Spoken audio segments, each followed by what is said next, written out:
Hello boys and girls, this is Anders here of course, and welcome to another Battlefield 3 gameplay video. And this might be the last one for a couple of days actually, because there's a lot of problems with EA right now. I'm getting disconnected from servers all the time, not because admins are being assholes and kicking me and shit like that, but simply because I get disconnected from EA online and I can't play the freaking game. And this is the last gameplay I actually got stored up, basically saved, since earlier on, like a week ago almost. So I'm hoping this is gonna be fixed, because this has been going on now for like 6 days when you guys see this video. And yeah, I'm having the problem that I can't play the game and I can't make videos out of it. But anyways, gonna make a mailbox episode out of this PDW episode with the DAO 12 extended mag, I think, and Slug, and also the Cobra site. So, first email. Hey Anders, what's up? First, I'd like to say I love all of your videos, and you were the first person I ever subbed to on YouTube. Now for the question. Anders, what do you look for in a shooter to know if you're going to buy it or not? Thanks for answering my question and have a great day, Matt. Thank you very much, Matt. That's a good question. Just so you guys know, you can send your questions to the email address in the video description. Make sure though to mark it or put it as a subject as Q&A, mailbox, or brevlåda, or something very similar, or else I won't read it, because I do get a lot of spam since the email address is in the video description. A lot of spammers use it to send me bullshit. So, what do I look for? There's a lot of things I look for. I mean, I have a very acquired taste since I have been playing FPS shooter games for like 17, 18 years and about 15 years online. We're starting with Counter-Strike, and Counter-Strike is one of the greatest shooter games ever. It's just basically perfect. It's all you need to have basically to make a great shooter.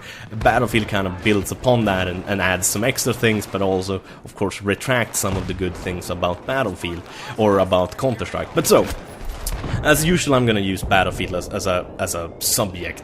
So Battlefield has a lot of the things that I consider extremely good in multiplayer gaming. Have extremely good maps. Maps are very important. They need to be balanced, have the right amount of attacking routes, have the right look, have the right amount of covers. And I mean, like, the Stark destruction is just awesome in Battlefield. It just adds an extra dimension of fun and excitement. Battlefield also has a really great balance when it comes to guns. Sure, the M16 and the two M16s basically are a little bit overpowered, but that's what happens when you have as many guns as Battlefield have. Classes should be balanced. You should have a good amount of different kits that work together, or like in Call of Duty, like the kill streaks should make sense. They shouldn't be too overpowered, and they should work in a good way. Another thing that's very important is how the game feels when you're playing it. Basically, when I say feel, like how is the flow of the game? Is it very, very slow? Do you get bogged down all the time? Do you get stuck on objects? Do the maps work? Battlefield does this decently good, I would say. There's a lot of times you try to jump over a little bit of rubble, you get stuck, you get angry because you get shot, because you're like, what the fuck, that's a couple of bricks, I should have easily jumped over that. So that's something I would say Battlefield and DICE needs to work on. For Battlefield 4, definitely something they need to fix. Games that doesn't have that is, for example, Counter-Strike. Counter-Strike has a very minimalistic map, so it's a lot easier to fix that kind of stuff. Call of Duty still suffers a little bit from these kinds of things. You're trying to jump over objectives, and sometimes you don't really jump up quick enough, or the guy doesn't grab the ledge as he should, and stuff like that. And but it's very important with flow. You should be able to run around shooting like crazy and massacring your enemies if you're a good player. If you're a bad player, you would have to camp a little bit more to actually get a few kills, and that's kind of how most games should work. Like, if you have good game, or if you have good aim, you should be able to kill people. That's also another thing, aiming. Guns should have a good balance when it comes to the amount of recoil, full auto, compared to how accurate they are if you shoot one shot in a time, or burst firing. Another very important thing is the net coding. I might even say this the wrong way, but basically you feel it when you play a game that, hey, yeah, every single shot hits where you aim it, you don't get shot behind corners and shit like that. Battlefield has a little bit of problem with this. You get shot around corners sometimes when you have a bad ping, or someone else on the server that shoots you has a bad ping, simply because it's a person-to-person hit detection. That means that it's your PC and the other player's PC that decides if you die or kill someone, and it's not the server that decides it, and it should always be the server that decides that. There's quite a lot of other things I would say that I take in consideration if a shooter is good or not, but those are the main things I think about, look at, and kind of just feel, because most of the time it's playing the game, feeling it, like, does shit work like they should, does it feel good, and that's about it.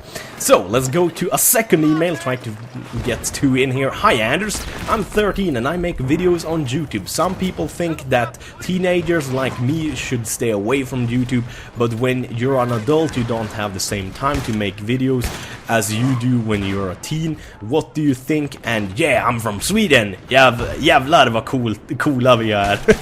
Damn, how cool we are. Personally, I am not a big fan of teenage YouTubers, to be honest. That's just my personal taste. I prefer watching other adults like myself.